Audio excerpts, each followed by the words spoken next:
business for only 2 years.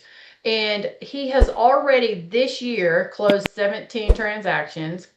And in a down market where we hear a lot of agents are struggling. I mean, here comes Tristan, 2 years in his second year right now, and already have closed 17 transactions. He's the last 12 months done about 10 million. He's down there in Georgia, kind of on the outskirts. And so you guys are going to learn a lot from Tristan here. He really, one thing that really impressed me with him is he won't take listings under 3%. I don't want to take his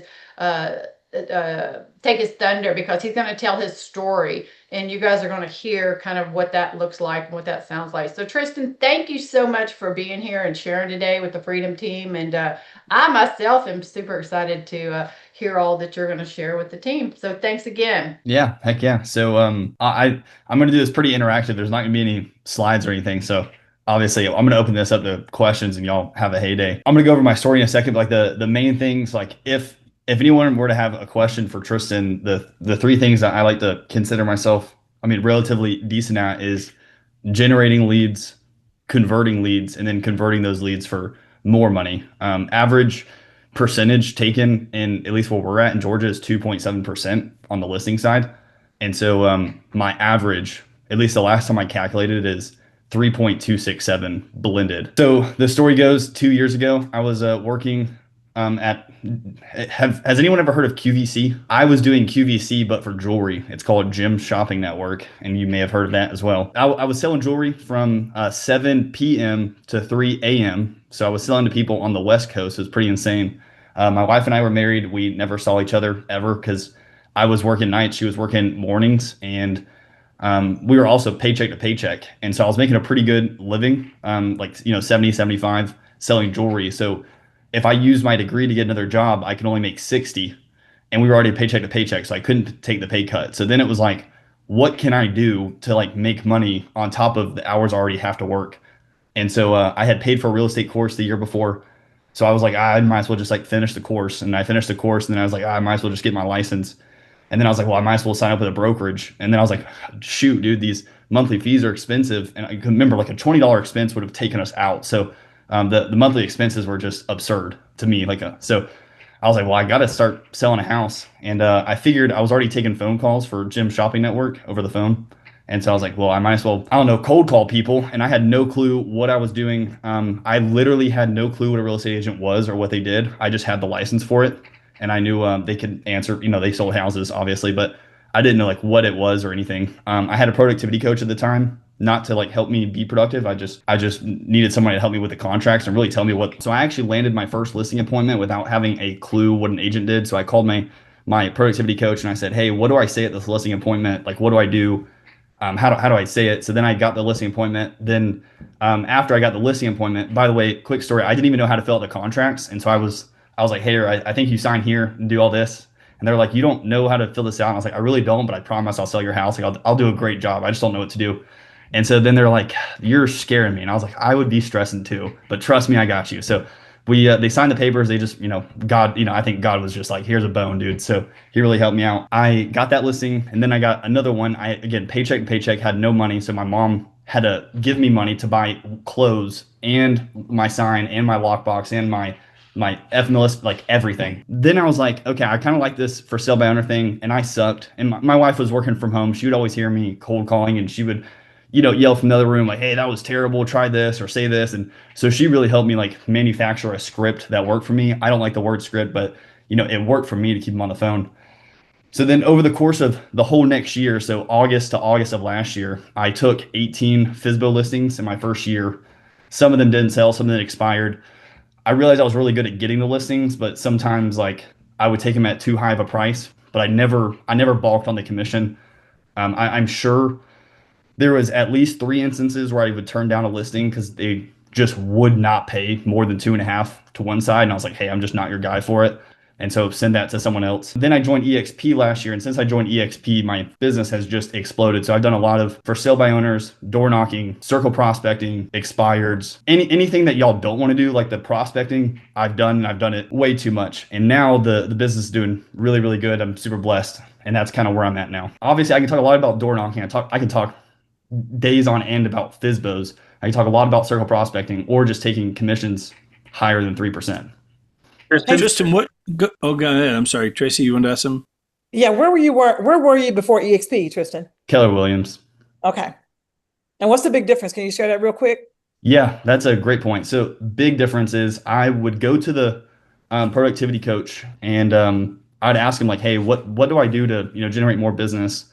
And I found out that the productivity, bless her, I love her to death. Like she's a great human being, but if you're in the productivity coaching, it's because you're not really selling houses. If you're selling houses, you don't have time to do the productivity coaching. So That's right. it couldn't really help me. So then I go to the broker, and the broker's job is just to recruit agents and keep agents going, not to actually help the agents. And so I asked her, I was like, hey, like I would love some help. Like, what do I do? And she's like, yeah, I would love to help you, 2 weeks from now during this 1 hour time slot. And I was like, well, I need help right now. Like, what do I do? And she was like, cold call more and door knock more. And I was like, cool. Like I am now what, And she's like, do it more. And I was like, I'm maxed out. Like I'm telling you, no one's doing it more than me. What do I do? And so then at that point, that's when my upline reached out to me and we went from there and it was pretty seamless. So the big difference is I can actually get help. Tristan, I heard the interview that you did, with I forget, was it Brian? With Brian the Ellington. yeah. Yeah. You're still doing a lot of FSBOs? Is that are you still working that pretty hard? So I actually I try not to do FSBOs anymore. Here's the reason why that's a great question. The reason why is I can pretty much guarantee 15 to 25 transactions a year just through FSBOs, like FSBOs alone. The way that I do them, I do it in a way where the FSBOs end up calling me back to ask like, hey, can you please list my property? And then I don't take anything less than 3%, but I'm looking for 3.5, or even 5%. My side. This is just my side. Whenever I say 3.5, or 5, they're also paying the buyer's agent as well, but I'm just saying my side. And so the problem with that is it's so time intensive because the amount of time that I have to call them, then get a preview, then follow up with them for 3, 4, 5, 6, 7, 8 weeks, even upwards of a year before. And just to follow up with them, the time it takes to do all that, you're maxed to about 15 to 25 transactions in a year. And so I figured I'm going to be going on, I want to be doing 35, 45, 50 plus this year. It's just not possible to do FSBOs plus anything else. So I took a step away from FSBOs in the efforts of if I could just door knock more and circle prospect more and not have to compete against every other realtor and also not have to wait for these guys to like realize that they can't sell their house by themselves. That's the biggest problem with FSBOs is one, they don't want to pay you a commission. Two, you're competing with everyone else. And then three, you have to wait for them to realize like I'm not going to sell my house, or I'm not going to sell my house for as much as I could with an agent after paying them a commission, which time and time again is the case. So I figured if I cut out FSBOs and went all in on door knocking and circle prospecting where I'm not competing against other agents, people are ready to buy and sell immediately, then I could obviously scale my business so much faster.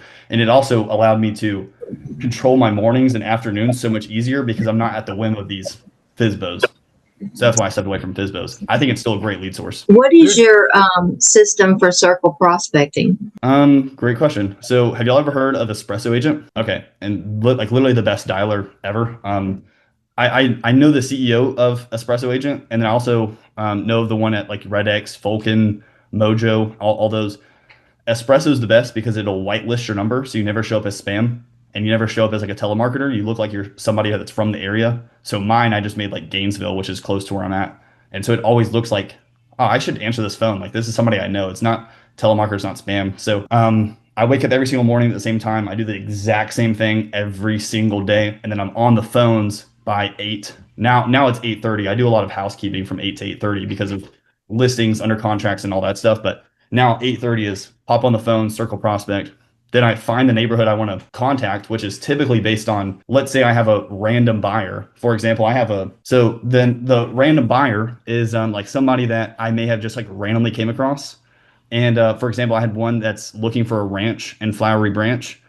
They do not plan on buying like ever. And that's totally cool with me because I can then go circle prospect across all of Flowery Branch and say, hey, I have a buyer that's looking for a ranch in Flowery Branch. Any chance that you thought about moving?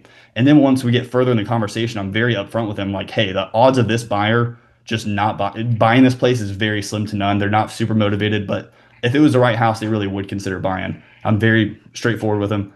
And they're like, okay, no worries. And then so I say, I would like to take some photos and videos of your property, send it to them. If they don't like it, then we can just put it on the market. And they're like, okay, cool, sounds good. Because they don't really care how it happens. They just want to sell their house. And so then I don't even have to ask for the listing. It's very like an assumptuous close. They're like, okay, well, I'll just list it. Like, okay, sounds good. So then we'll just list it. And then typically they're homeless and then they need to buy. Do you always start with a potential buyer when you're doing your circle prospecting, or do you just pick a neighborhood just because you want to be in that neighborhood and start doing circle prospecting? One time I went door knocking in this neighborhood. Funny enough, I actually door knocked this neighborhood, found a guy that only spoke Spanish. I only speak English. And I called a Spanish speaking realtor and I said, hey, can you translate for me? Like literally right there at the doorstep. And then she translated what I said. He wanted to sell, he just wanted to sell. So when we set the listing appointment, we got the listing. And again, he signed up with, I don't even speak his language. I communicate through her. And so I just split the deal 50-50 with her. And then once I got in this neighborhood, and I door knocked in this neighborhood because I knew it was like tons of potential. It was built in 2020. Those are the best neighborhoods because they have a ton of equity. They're all new sales and they're probably 5 years in. So they're probably ready to move. Like it's just perfect. And so then once I got that one, well, then I circle prospected the whole neighborhood and I said, hey, I have a listing down the street. Is there any chance you have a buyer for it? And then they're like, no, how much is it selling for? And then once they start asking how much it's selling for, that probably tells me, okay, they're like, just curious. You sound pretty interested in what's going to sell for. When do you plan on moving? And they're like, oh, I've thought about it. It really just depends on, and that just sets up a conversation. So then say, all right, well, look, no worries. What I would like to do, just in case at the open house, I get a ton of buyers, I would like to send those your way. Can I just take some photos and videos and then I can have it for them whenever I have the open house? And then we go from there. Cool. So when you're starting out new in a neighborhood, what's your script for the first time you door knock? What do you say typically? So this one, I'll tell you the script. Most people aren't willing to do it because it is very like vague. It is super vague and you have to be able to know the entirety of the script, but it's always the same opening. And so you knock on their door and then they come out, they're like, who is this guy? And did any of the neighbors say I was going to knock on your door? And I like make that stupid face every time. Like I'm confused. Like I have no clue. And then they will mirror my emotions and say, no, what neighbor, who, or they'll ask questions and say, literally no matter what they say, you say, no worries. So the market in here is nuts. Any chance that you've thought about buying, selling, or investing in real estate? And then they'll say, no, not really. I'm like, no worries. Is this your forever home? And they'll say, no, it's not my forever home. Like, when do you plan on moving? And they'll say, I don't know, 1 to 2 years. I mean, they'll say anything. Some people will say like 5 years or 10 years, or yes, it is my forever home. But obviously in a perfect scenario, they typically say no. Then it's typically like 1 to 2 years out. Awesome. What's going to be different in 1 to 2 years? And they'll say, well, in 1 to 2 years, the market's going to get better. The interest rates are going to be lower. All the stuff that y'all hear all the time. And then it's, is the interest rates the only thing holding you back? Like if I'm telling you, if I found you the perfect house and the interest rate was, 1%, you're ready to move right now. They're like, oh yeah, sure. We're ready. We're just waiting for the interest rates. Now, when you say interest rates, is it really the interest rates or is it just the monthly payment you're worried about? Like, oh, it's really the monthly payment. There's no way I can afford it. Okay. So like, no, every single time they keep saying something, I'm just asking another question and imagine you like have an arrow. You just keep putting an arrow in your quiver. Just keep putting it in. And eventually you're going to ask a hook. And the hook is, if I could help you get into the next house that you want to be in, you get out of this house, out of this HOA, and despite the interest rates, I help you save, $20,000 to $40,000. Is there any reason you wouldn't want to hear about that? They're like, what? How would you save me 20, 40,000? Or like, yeah, sure. I would love to. And then we go down the rabbit hole of like how you can make a money by buying now because interest rates are so high, houses aren't selling. And then you go down the rabbit hole of, all right, well then, is it a buyer's market or a seller's market? Well, it's a buyer's market. So then you can get $10,000, $20,000 off purchase price and then closing costs and then repairs. But during COVID, you had to waive inspections. You went over purchase price. Like you just create that contrast where they're like, holy crap. So if I do wait for interest rates to drop, I'm just competing again. I can't choose a house. They're like, oh my gosh, like when can I buy? And that just happens like time and time again, every single time.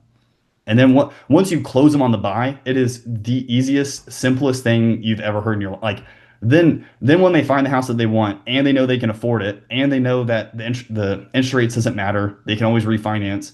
They're like, oh my gosh, we got to sell our house. And then I'm like, oh, that's a great idea. We should sell your house. and then we list it. And then guess what? They don't talk about commission. They don't work. They just care about getting into that next house. They also don't really care, relatively about the list price. So they're not going to be like, oh, I need top dollar on my house, because they know that the buy is the place to be right now. I think so much of our job is to educate people. They have no idea. They want top dollar for their home, but they also want to get the best price on the home they're buying. You're Right. typically going to win on one side or the other, and that's just how it is. You might have won when you bought this house. Maybe it was a buyer's market when you bought it. Well, now it's a seller's market, or vice versa. It's just, and to try and help people understand that with the numbers. Yeah, you might take a little bit of a hit right here, right now, because it is become more of a buyer's market, but that is the benefit on the other side. We're going to get you a great deal on the other side because, you're in control when it comes to buying the next house, Right. and having that conversation, Yeah, and here's the key to sales is not saying any of that and asking them a question to where they Right. say it. So then if I were to tell them that now's a good time to buy and they can get money off purchase price and they can get closing costs and, if I say all that, they're like, yeah, that's awesome. You have a card for me? Like, they're so excited to talk to me, but they'll never follow up. But if I ask them a question where they say it, it's true. If I say it, I'm just a salesman. So Yeah, then very true. what you've got to, or what I have found that works for me, y'all do y'all, but what's worked for me is if I can just learn how to say what I want them to say and just turn it into a question. And then when they say it, it's game over. It's done. You can almost consider it a client. So I want to ask, but I want to make sure we open it up to anybody has questions before we transition. But I'm super curious to hear the conversations you have once you're in there to get the higher to get the higher commissions on that. But before we transition to that, does anybody have any questions for Tristan about what he's talking about right now? I'm going to do a card trick, and this will let you know this is exactly how door knocking circle. This is how you get leads. Okay, so I'm going to tell a quick story. So I met somebody, just met them, and then they noticed that I was a real estate agent because they saw, a sign before I was carrying something, or we had a conversation, and they went from, we live in an apartment, we are renting, to 20 minutes later in this conversation, they are ready to buy. Like that's what these conversations can turn into just by asking them the right questions. And they went from, yeah, we plan on buying, my parents, they used to be real estate agents. They know it's a good time but it's not really a good time to buy. Interest rates are so high. We're going to buy in like 1 to 2 years. We're just going to finish out our lease. By the end of the conversation, they said, well, what's the next step? Like, how do we look at homes? And so the conversation went similar to what I'm about to show y'all. It's called the card trick, because that's all you're doing in sales is just asking them questions to lead them to the answer that you want to lead them with. So Jeff, I'm actually going to use you for this card trick. Okay. I like card tricks. Go ahead. Okay. So I typically make you pick a card, but it doesn't really make sense. It's just a normal deck of cards. Okay. They're all normal. Okay. And do you actually know cards? Do you know all the suits and all that stuff? That's important. Yeah. Okay. All right. I need you to turn around so you can't see the card. Oh, okay. All right. Okay. Does everyone see this card? Jeff, you can turn around. All right. So obviously we're just going to role play through this, and I'm going to act like 6 of clubs. No, go ahead. I'm sorry. That'd be insane. You okay. So we're going to role play it as if I'm trying to sell you a house, but it'll sound cheesy. Obviously it sounds better when you're talking about houses. So Jeff, remind me, I'm not the best at cards or anything. How many cards are even in a deck? 52. That's right. Yeah. Okay. So you split it up into categories, but they don't call it categories. What do they call it? Suits. Yeah, that's right. Okay. So then of those suits, there's how many of those? 4. Yep. Okay. And they're split into how many colors? 2. Okay. Now, of those 2 colors, which one's your favorite? Red. Right. Okay. So then of the red suits, there's 2 suits left. What are those 2 suits? Dime. Let's say it again. So of those 2 red suits, what are the 2 suits that are left? Oh, okay. The 2 suits that are left, clubs and spades. Black. No. So of the red suits that you said that is your favorite, of the 2. Okay. Oh, diamonds and hearts. Okay. I'm sorry. Right. Okay. So diamonds, you have hearts. Now, which one is it kind of just pisses you off? Diamonds. Yeah. We got to get rid of those.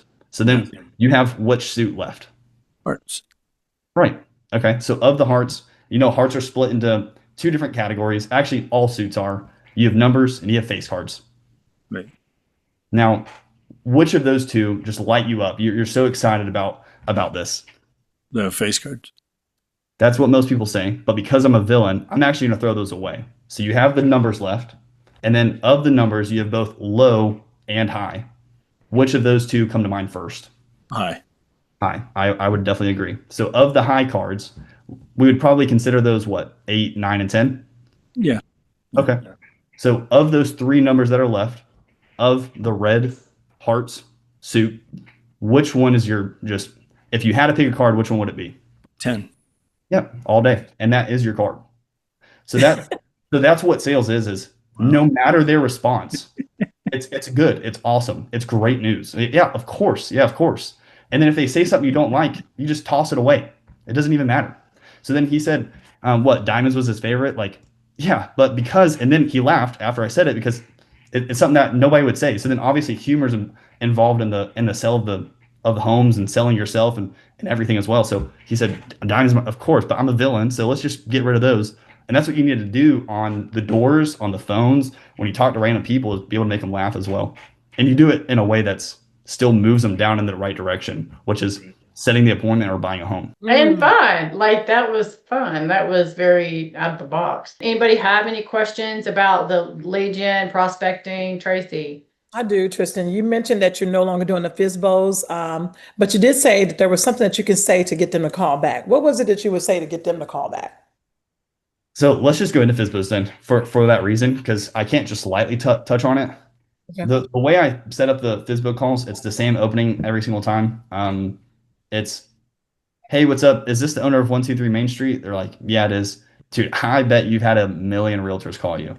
And then they say, yeah, dude, it's been insane. Well, make it 1,000,001. Hey, are you doing for sale by owner because you're trying to save on the commission, or you just hate real estate agents? And they always laugh. Or if they don't laugh, then that means they're like, oh, I hate real estate agents. And then you just say like, yeah, honestly, most of them suck. Just here, and then you keep going. So the whole point by the end of that call with the cards, like the deck of cards, you're just trying to get to the point where you just want to preview their house. And they're like, I'm not listing it. I don't want to list my house. Like if you wanted to list it, you would have already listed it, right? And they're like, yeah, that's right. But in the off chance that I come across a buyer, I just want to be able to have yours in the back pocket so I can be like, hey, oh my gosh, you've got to look at this. Look at these photos. Look at these videos. You've got to see. This is a great house. And then that gets them on board to at least come by and see the house. Now, this is where I probably differentiate myself from most FSBO prospectors is I don't bring anything, like nothing. And I don't even talk about listing the property. I don't even mention it. And if they mention it, like, yeah, look, yeah, don't even worry about it. They'll say, are you trying to list my property? Like, if you want to list it, you would have already listed it. I just want to see if this house. And then after I go through the whole house, take photos and videos, I leave. I'm like, awesome. You have a good day. Thank you so much. And then they're going to be so mind blown that a realtor came to my house and did not pitch me on something, because most of them come with a clipboard, or most of them come with have you thought about listing your house? Or yeah, I'm going to see if I have a buyer for this. Like, no, they don't. So I just come by, take photos and videos. One time I have sold a FSBO just completely off market. I mean, so sometimes it really does happen. And then it's just a follow-up process. And I just help them every single time. I've even helped someone sell their house and they never even listed it. I just kept helping them because they just weren't motivated to list it. And so it was like, hey, by the way, can I be honest with you? They're like, yeah, sure. That first picture that you have posted on Zillow sucks. And if I was a buyer, that would not make me want to come see the house. And they're like, oh, okay. Well, what would you change it to? Like, well, I would just take a, normal, I explain them exactly what to do and then list it or post it. And then say, hey, I would also include are you paying a buyer's agent? They're like, yeah. They're like, I would also include, that you're going to pay a buyer's agent 3%. Because, if I'm a buyer's agent and I have two different houses in mind, one is FSBO and one's on the market, and I know for sure I'm getting paid for the one on the market, I'm just going to go there. I'm going to take my buyer there. They're like, oh yeah, well, I should include 3%. And then what are you also doing? You're already preparing them for the listing presentation that they're going to pay 3% to a buyer's agent, right? So that's the back of the mind.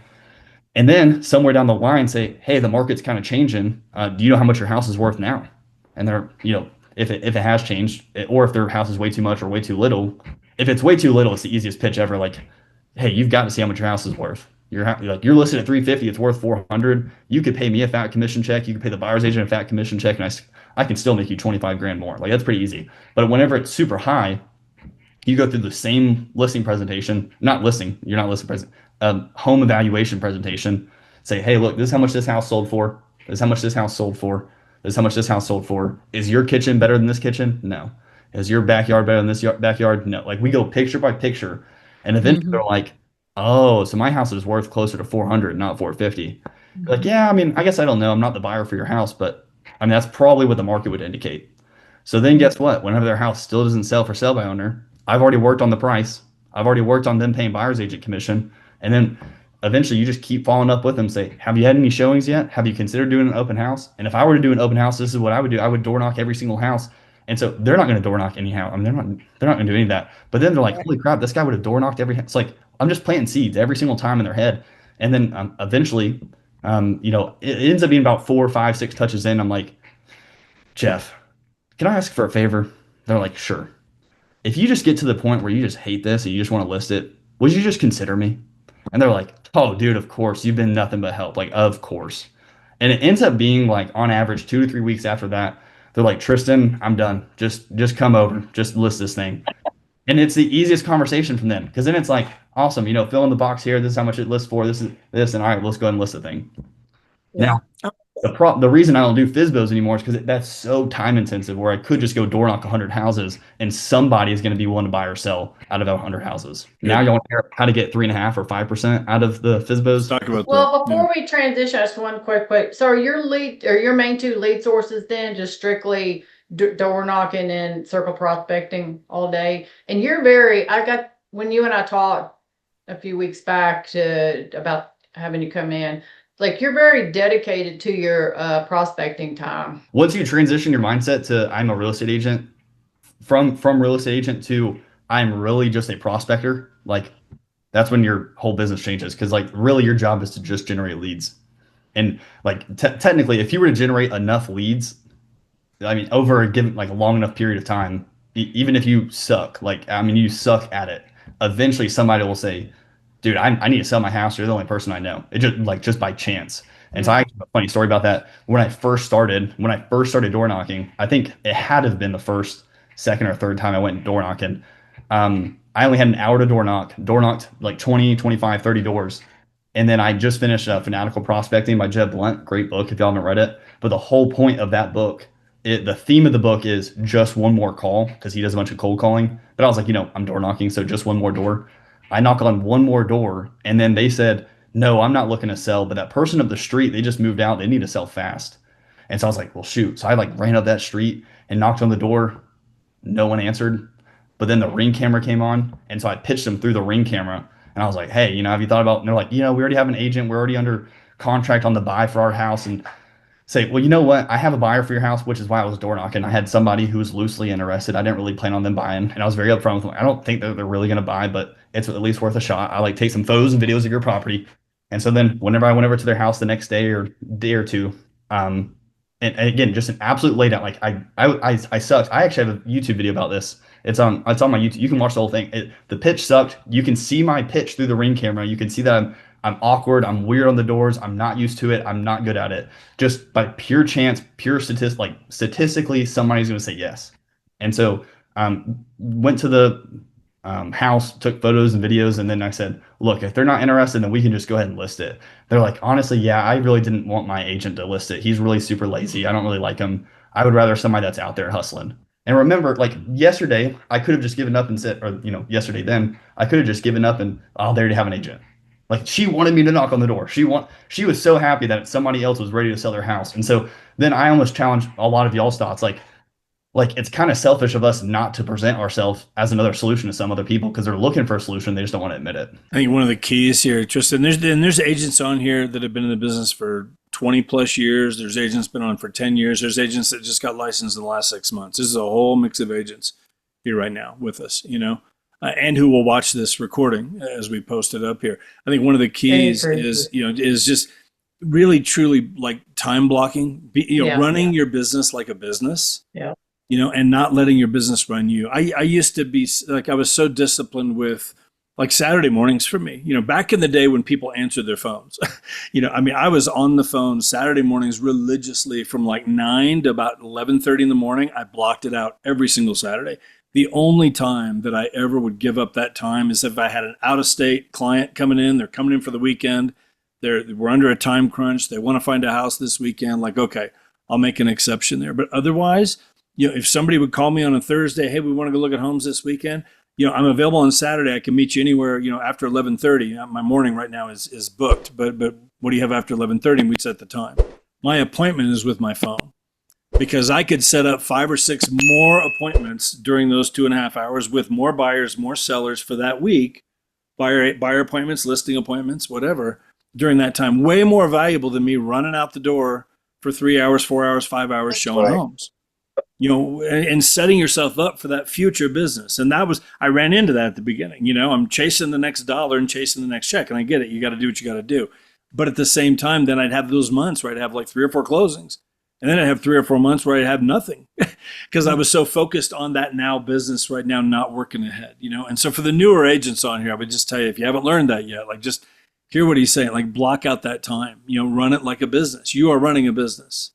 Otherwise you just have a job. I mean, it's a glorified job. It can pay you good money, but man, you're always chasing the next check. That's right. I mean, it's the number one skill I think we get to do, is prospect. Yeah. And Yeah. is there a book or books that you read, that was question-based selling that really got you good at asking questions specifically? I mean, there is a book called Question-Based Selling, but is there any specific book or two that really helped you hone that skill? That specific skill, no, that's just over time. And then I watched this one guy and he got connected with him. His name is Jeremy Davis. He's obviously an incredible coach as well, door knocking coach. He got connected with him. I never signed up for his coaching or anything, but his YouTube channel is very helpful. I did pay for a role play. It's $200 a month. I was scared out of my mind to spend $200 a month on role play. I was like, role play, $200? Are you kidding me? I did that religiously for 3 months and got to the point where I was like, okay, this is insane. Like that has paid for itself for the next 6 years, 7 years, just that $200 a month, 3 months in a row. And it's a 1-year commitment. So you have to pay all $2,400. It's the greatest $2,400 you can spend. If you just get one sale out of it accidentally, you pay for it, for the next 3-4 years. But to answer your question, books, Fanatical Prospecting, Objections, and Inked. It's like a trilogy by Jeb Blunt. Never Split the Difference by Chris Voss. Psychology of Selling by Brian Tracy. $100 Million Offers, $100 Million Leads by Alex Mosey. Gym Launch Secrets by Alex Mosey. I can go on and on. I think it's just a never ending like continuous cycle of learning. Tristan, were you in sales before? And if so, what did you sell? No, I worked at Chick-fil-A for 6.5 years. For real? Yeah. Like right when I turned 15, like the second I turned 15, 6.5 years. And then I was going to go on to own my own Chick-fil-A, but it's a very weird process where you never actually own it. You sign up to be a franchise owner. You get sent across the U.S. for 5 years at the chance of owning one. So I didn't want to put my destiny in someone else's chance. And so I was like, I'm just leaving this. Okay. Well, then you can only own one, right? And you can only own one, and you're the operator of their brand. And I knew my operator made a very high profit margin. He was actually one of the top in the company. He made the milkshake, by the way, the Chick-fil-A milkshake. He made the milkshake. But he ran one of the top profit margins, and he made $400,000 a year. And I was like, well, I bet I could probably make more than that. So it was just a bet on myself. Talk a little bit about how you're getting the higher commissions. What kind of conversations are you having? If it's FSBOs, you can almost just bank on the fact that you're competing against anywhere from, I've competed upwards of 14 people. So 3 to 14 people. I'm going to just all the time. And so you want to go last. I mean, you're going to do everything in your possible ability to go last. Sometimes it's just not possible, and that's okay. But they'll call you back, and they have. But if you do a really good job, but you're going to pitch them that you go last. Like, hey, look, when's your last appointment? And they're going to say, Thursday at 5. I'm going to be there Thursday at 6 because I'm going to blow your mind. I'll be waiting outside, waiting for this guy to leave, and we'll be ready to rock. There's no point in interviewing anyone else. I'm going to blow your mind. And then they're like, whoa, like, what's your commission? Like, dude, we're going to go over that as soon as we sit down. Like, what do you think my house is worth? That's exactly what we're going to go over too. Like, no matter what they say, you're like, yep. So it's just to sit down the appointment. Because the second you say commission, you're done. I don't even know if y'all do this, by the way. If someone were to call you, like, hey, I need to list my house, what's your fee, what's your commission? If y'all say it over the phone, y'all are losing business. Like, literally never. That's the easiest way to, like, oh yeah, dude, we will talk about that. Yep. That's a great question. We'll talk about that. Okay, so then you sit down, you're actually at the appointment, and then if it's door knocking or circle process, you got to make sure that they're actually qualified. Let's assume that they're all qualified. They really do want to move, highly motivated. Timeline makes sense, right? You're going to break it down to, I always have a yellow notepad. Anyway, sometimes people laugh. I have like 6 of these at all times, maybe even 7. So they have different stuff on each one. But I bring a blank one with me to the listing presentation. We do a short story. Let's say the listing presentation's at 1. I'm going to show up at 12:50. I'm going to make sure they see my car at 12:50. And then I'm going to get out of the car and then I'm going to start to take notes and stuff. I have this thing. It's the FMLS checklist. So my MLS checklist. So it's stuff like once you get the listing, it's stuff that you're gonna have to input anyways. But to them, you're carrying around a clipboard and you're looking really fancy and doing stuff that probably no one else is doing. And plus, it just helps me input the listing later. So it's super helpful. And so I'm just taking notes. They're watching me. They know. Like I'm here 10 minutes early. They're watching me. Like, what is this guy doing? And then I'm on a clipboard already taking notes. So like, oh my gosh, this is kind of elevated. No one else is doing this. And then knock on their door, and then you say, "Hey, I'm 5 minutes early. Is that okay?" And they're like, yeah, obviously it's early, but then you've paired yourself with I'm early. Like now they think that you're an early person, and then you just take off your shoes like every single time, no matter what. And you can make the same stupid joke like, "Thank God I wore my good socks today." And they're like, "Ha ha ha!" And it just like breaks the ice. And then you walk in like, "Dude, show me the home. This looks beautiful." Like no matter what, that's like pretty much the same. And I always use my hands and I change the tone of voice. You can talk about that, and there's a lot of books for that too. But show me the home. It looks beautiful. Something very simple. We walk through the house. We ask them a bunch of questions like age of HVAC, age of all this stuff that's going to be needed for the seller property disclosure anyways. And then I'm going to go ahead and set my book bag down at the dining room table because we're going to set the precedent that this is business meetings are done at the kitchen table. They are not done on the couch. So we will not be doing the presentation on the couch no matter what they say. So do you mind if I set my stuff down at the dining room table? They're like, oh, yeah, sure. I'm like, awesome. We'll come back to that whenever we're done. Let's see the rest of the house. And so then we go see the house, and after we're done, like, dude, this is awesome. You want to go sit down now? And they're like, oh yeah, sure. Remember, you're leading the way the whole time, every single time. They have no clue what to do. They've never done this, so you have to lead the way. And then when you sit down, you're like, all right, you got any questions for me? And then they're like, whew, what's your commission? This is where the yellow notepad, you pull it out. You're like, great question, and you write it down. Because you want them to know, like, we will talk about this, but I'm not going to say it up front. That's 100%. And then I'm like, great question. Any other questions? And then they're like, how much is my house worth? Two for two. Great question. Write it down. And then I'm like, any other questions? And they're like, no, I don't think so. I'm like, you know what the third question most people ask is? They're like, what? And then you say, most people want to know what I'm going to do to sell their home. I'm like, oh yeah. What are you going to do to sell my home? I'm like, oh yeah, let me show you. Okay. Then I write that down. And then, okay, now all their questions, and you want them to like any other questions about your house because you want them to just focus whenever it's time to sit down for the listing presentation and not in the middle of the presentation go, you think I should paint my bathroom? They're like, dude, shut up. Like, let's listen to this. So that's what you want to get into. Get all those questions out of the way. And then when you sit down, you're going to say, all right, what we're going to go over, which is what you just written down because you already know that they're going to ask those three things. We're going to go over how much we can get for your house, what I'm going to do to sell your house, and then obviously what the commission is. They're going to say, great. You're going to do it in that order. There's a reason it's in that order. So then you go over how much your house is worth. And you do that by pulling up the MLS. I bring a quick CMA, those one page quick CMAs. I just have it because like if you split, do y'all do disc profiles? Like personality types? Mhm. Okay, well the C personality types will want to know that you brought something that has like some analytics on it. We won't go over it, but I have it. I'm like, hey, here's the analytics for your house. Like, they're like, okay, cool. So just set it down. We're not even going to talk about it. We're going to pull up the MLS. I'm going to show them my computer right beside them. And I'm going to say, all right, what I'm going to do is look up all the houses that are either for sale, under contract, or closed that are similar to yours. Do you know what that's called? And they're like, no. I'm like, I'm just looking for houses that are similar to yours, similar to what other buyers are going to be buying. And they're like, okay, cool. So I'm going to do it all in front of them, like a ranch, a 4-bedroom house, and 375 to 450 and whatever the price range is. And then we're going to go line by line, every single one of them. This is where you got to add in a little bit of your own taste because I'll explain in a second. But you look at the houses, you're like, all right, is your kitchen better than this kitchen? And you shut up. And then they say, yes. And like, okay, cool. Is your bathroom better than this bathroom? I'm like, yes. Is your backyard better than this backyard? No, it's not. Like, okay. So at the end of it, you're like, all right, this one's sold for 450. Your house is better, but this backyard's better, right? Right. Like we're going to agree on everything before moving on. And so then what they'll start to do is categorize their own house. Like, okay, my house is better than the 450, but it's worse than the 460. So I'm probably somewhere in that range. But they're saying it, not you. Remember, if they say it, it's true. If you say it, you're just a salesman that's trying to get them to list their house for as low as possible. So then whenever they get to the point where at the very end, be like, all right, what do you think your house is worth? And they're like, ooh, Fair enough. I'm thinking 465. I'm like, okay, that's a great, that's great. What do you think about this house? And then you go back to that last house that was, better than theirs for 455. Now this one sold for 455 and it's better than yours. Do you think yours is gonna sell for 465?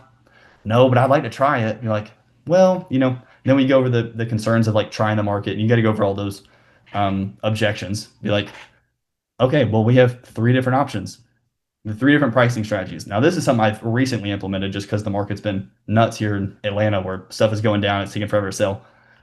So we have aspirational pricing, we have market value, and we have event-based pricing. So aspirational pricing is if your house is just perfect. I mean, Hobby Lobby threw up on the inside. There is a celebrity factor to it. It's completely updated. That is aspirational. Like you can ask whatever you want if your house looks like that. Does your house look like that? I don't know. Like, okay. Then we have market value, which is like probably what it would sell for if we listed it and then, waited 30, 35, 45 days, whatever the days on market is. And then we have event-based pricing. This one scares some people, but I'm going to get to it. So you kind of lean in, you play with them a little bit, add a little bit of tone. This is where you actually list a little under market value. And so instead of negotiating down, you actually negotiate up. And so then your house sells just as fast and you get exactly what you would have asked for in the first place. Because, do you know why? They're like, no, I don't know why. Can I share why? You ask them, they're like, yeah, sure. People in this market, they're looking for a deal. Interest rates are so high. It's hard for people to get what they're looking for. Every person's trying to list at market value or aspirational. So when that one comes up, that's event-based pricing, everyone and their mother comes and sees the house and they're all bidding on it because they all want this house and they start to compete against themselves instead of you going down. So which of these three options do you want to do? They're like event, or they'll say market. And then no matter what they say, you're like, okay, cool. Notice I didn't ask for a price. Be like, awesome. So I think 450 is the best spot if that's the strategy that you want to choose. They're like, I was hoping for like 465. Like, okay, well, okay. Eventually, just for time's sake, I can't get into all the objection handlers to eventually get them down to the price. Here's a cool one though. If you're on a 450, 400, or 350, on the 50s, the cool part about that is you get everyone looking from 300 to 350 and everyone looking from 350 to 400. So by listing at 350, you literally double the amount of people that see your house. So that one helps, but just some key. And then at the end of it, we agree on a list price. Like, okay, so you think 450 is going to sell your house? And again, you got to be quiet. And they will say, well, I really want to try like 455. Or they'll say like, yes, but you will keep going over list price until they say yes to that question. So if they say, I really want to try 455, can I share the dangers of that? They're like, yeah, sure. Like if you lift at 455 and someone's looking from 400 or 450, you're never going to find them. But if you lift at 450 and somebody thinks your house is worth 455, they'll pay $5,000 over asking. And they'll say, you think so? Like, I know so. That's what the market's doing. People are looking for a deal. They'll appreciate the confidence. Okay, cool. Again, now you loop back. So you think 450 is going to sell your house? Yeah, I do. Okay, once they say yes, it's not like a maybe or I think it's yes. Awesome. Now you're probably wondering, what am I going to do to sell your house? Everything's in stages. So the first one's list price. The second one is what I'm going to do to sell your house. And the third one is commission. And so this is probably where they'll ask like, what's your commission? Right. We'll get to that in a second. What am I going to do to sell your house? And you just completely blow past their question. This is what I'm going to do to sell your house. And this, I actually will share my screen. Is it possible to share my screen? When it's time to go over like what I'm going to do to sell your house. Now it's one page. A lot of people, when they show up with their listing presentation, it's like 10 pages. It's a PowerPoint. It's this. They don't care about any of that. Okay. So then you ask them like, have you heard of a coming soon launch? They're like, no. Notice I didn't say, we can list your house coming soon. Have you heard of a coming soon launch? Everything's exciting. Like you got to pitch everything. And it's called feature benefit, feature benefit, feature benefit. What's the feature? How does it benefit them? What's the feature? How does it benefit them? So the coming soon launch. What's cool about the coming soon launch is you can go ahead and have your house up on the MLS tonight. Now notice I'm telling them we can go ahead and list it tonight. We're already framing tonight. So we can go ahead and list your house tonight. You can go ahead and get your house ready, worry about painting, all that other stuff later. But in the meantime, I can go ahead and legally start marketing your house. And this will allow me to reach out to agents, other buyers, start lining people up. So when we go live, we're ready to rock and roll. Awesome. And then in the meantime, now I put dates on here too. This is back in December. But in the meantime, you can go ahead and stage your house, clean, pressure wash, whatever it is you're going to do, stuff that you already talked about. And then we're going to take professional photos. Now, a lot of people say that they take professional photos, but they really don't. They just hire a professional photographer, but it's not really professional. And so have you ever heard of HDR photos? They're like, no. Okay, I'm going to talk about every little thing and how it benefits them. Be like, the importance of taking HDR photos is because it takes 5 different photos of the same picture and adds light to each of them. So the whole house looks brighter. If the whole house looks brighter, well, then more people are statistically more inclined to come see your house. Do you want people to come see your house? Like, yeah. Okay. And then so I tell them like I pay for a deluxe package. Deluxe package includes a visual motion tour, a Zillow 3D floor plan, which the myth goes that on the Zillow 3D floor plan, if you pay a little extra for it, well then they'll Zillow will boost your listing. I don't know if it's true, but that's the myth. So I just pay a little extra for it just in case. And then aerial photos. And then I talk about my video tour, and I can show y'all have to look that up on YouTube because I'm running out of time. And then everything goes live at the same time. And then I'm gonna door knock the entire neighborhood to invite them to the open house so that people are looking like left and right at the open house, like, holy crap, there's so many people in this open house, which goes really well with event-based pricing. And then hopefully create a bidding war at the open house. And then say at the end of it, I wish I had more time to go over the whole thing, but do you think that this is going to sell your house? And they'll say, well, yeah, I do think so. Like, no, listen, do you think this is going to sell your house? You got to double down because you want them to say yes. We are not moving on to commission until they agree that this is going to sell their house. And then they're like, yeah, I do. This is it. This is the most aggressive marketing strategy I've heard of yet. Like, awesome. All right, now we're going to move into commission. And then this is where it's just like, okay, I have 3 different options for you. I have the basic, the classic, and the ultimate. And then everything on the first page is the exact same. So let's go to the second page. The basic gets you photos. The classic gets you everything I just talked about. And the ultimate's where I pay for pressure washing, home cleaning, junk removal, and all that other stuff. Which one do you want? And just be quiet. Now, this is where it gets really, really weird because some people will sit in awkward silence for like 30 seconds just thinking about it. Don't talk. Just say, which one do you want? And we will sit here like this for a very long time until eventually they're like, classic. Awesome. You can go ahead and initial here, and I'll just go and write this and write this. And then it's very smooth to go into the actual sign. It's very easy to initial, because you're just asking for an initial. Just initial here, and then you just pull out the listing package and fill it out, the list price, fill out the dates, fill out everything, the commission, and then you're ready to rock and roll. By the way, it's all stuff y'all already do. I'm just listing it out. That's the important part. Do you have staging in any parts of yours? No, Professional? no reason not to. It's just not my value proposition. I don't like it. Do you only give the open house if they choose the second or third? So you won't do the open house or on a basic? No. Wow. Okay. Yep. Good. I like it. And then I tell them because I've actually lost a listing because of this, and so almost 2, and so I've actually reconsidered and almost put it back on 3. But then I realized that it's all in the pitch. So then I just pitch them back. Somebody said it on the second one, like, I don't get an open house with the basic. And I'm like, can I be honest and tell you what an open house is really for? And they're like, it's really for the agents. It just allows me to get unrepresented buyers. Hopefully they buy your house. And if they don't, well, then I have a buyer for more business. And then the reason this open house works is because of the circle prospecting, the custom video tour, and the professional property flyers that I'm going to send out or pass out as I'm door knocking your neighborhood. That's what's going to make this open house work. So yeah, look, if you want me to just sit in an open house for 2 hours for funsies, like, I'll do it. But if you want me to actually sell your house, this is what we got to do. And they'll say, oh, okay. Keep in mind, guys, and we've talked about this before, cost is a factor in the absence of value. That's right. If you're getting beat up on your commissions, you're not showing enough value. When you show the value that you bring, and here's the thing, a lot of people do this stuff, but for him to spell it out like this, where most agents aren't spelling it out like that, and then they're getting beat up, you show your value, and now you can go higher. We've gotten 7% on many of our listings, 4 to us, 3 to the buyer. Many of our listings, and I come in last, and I'm competing against 3, 4, 5 other agents, and they sign with us every time, and they're paying me more because I'm showing them my value in this presentation when I sit down with them, and that's exactly what you're doing. I just had a FSBO competing against 3 other realtors. One was a 1% realtor. One's been in the business for 20 plus years. And they ended up going with me at a lower list price and 5%. Wow. Wild, right? Like, it's not always about the commission. For sure. If you're competing, do you like to be first or last? There's different. Last.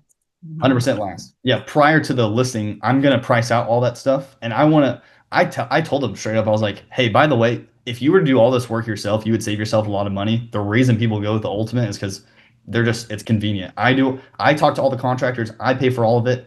You pay me at close through the commission. Like otherwise it's cheaper for you to just go do it yourself. Tracy and Mickey kind of both asked the same question. What if have you ever paid for any of this stuff and then they walk away from the listing? It could happen, but I guess you're going to, cost of doing business to some degree. There might be that risk here and there, but how many more listings are you going to get because of it? You know what I mean? It's just, I don't know.